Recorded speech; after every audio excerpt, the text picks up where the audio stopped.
this became my second home. Yeah. I mean, for the longest time, I was in here every night. We painted every day. It was a fire. It's still.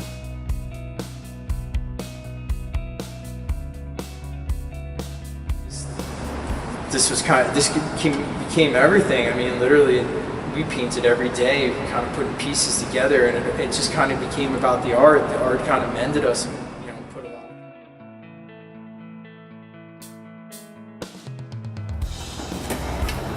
That was the actual first painting I ever made when I was 6 years old. I saw my father painting, and I said, "Can I try?" And he said, "Okay."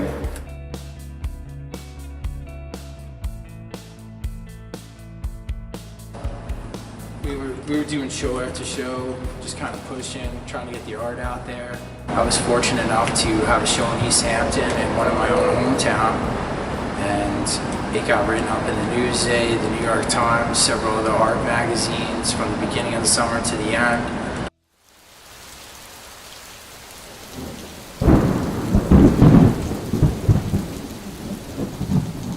Right now we have Hurricane Sandy. This is one of the 4 trees on our property that is down.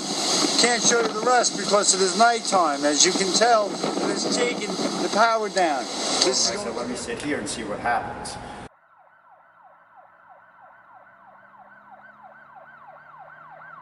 And over 100-mile-per-hour winds within the next hour.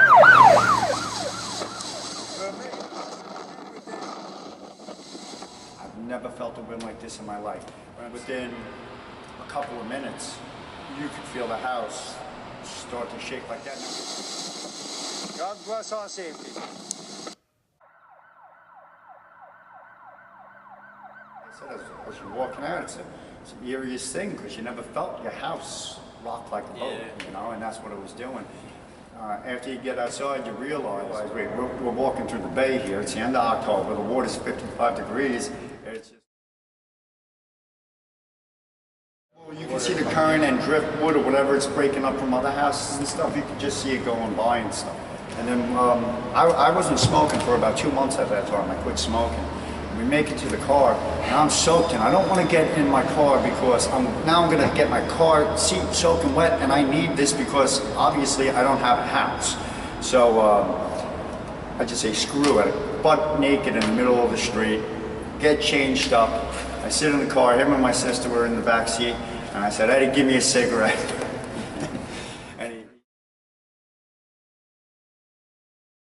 At what point did you kind of begin to pick up the pieces? Can you just kind of talk us through like the cleanup process? What you were able to salvage? There's really, I mean, there's not much of a cleanup process because there's not much that's good.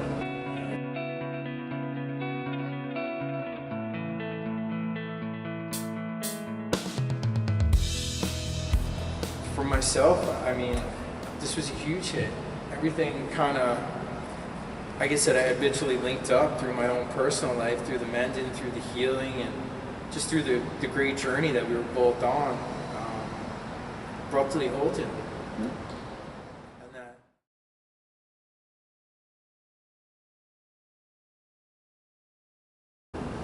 We're here 2 years later.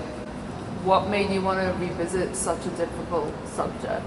It's fucking hard, man. Like, seriously. Substance.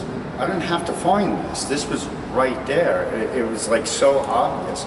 I don't have to put a spin on this. I don't have to sell it. I'll tell you my story.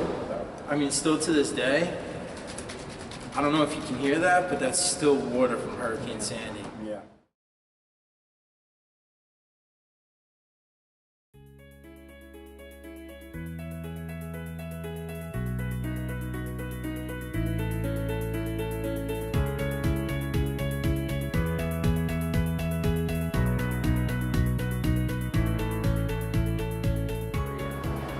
It was almost like habitually, here we are. All right, well, here's your desk. All right, it goes over here, and here's my desk. It goes over there. Setting it up how it was, and a lot of my paints I would leave on the ground right here. A lot of them were empty.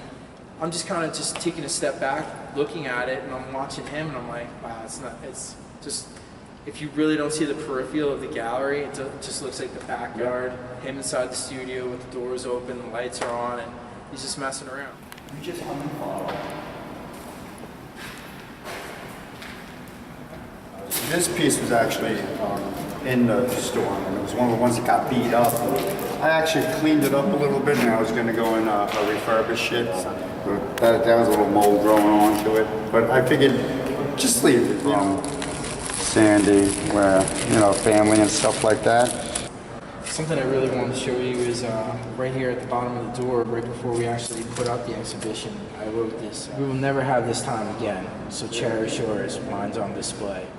It helps show what's really important, you know? Thought, you know, just keep yourself moving in a positive way. You know, everything's a blessing in disguise. At the time, it might be the worst thing that ever happened to you, and to somebody else, you can just shake it right off. Just basically, don't take things for granted. You know, when you're in the moment and things are going on, and you know you're living your life, everything's good, everything's great. And then all of a sudden, it changes, just like everything in life. A lot of change occurs, and that really sits.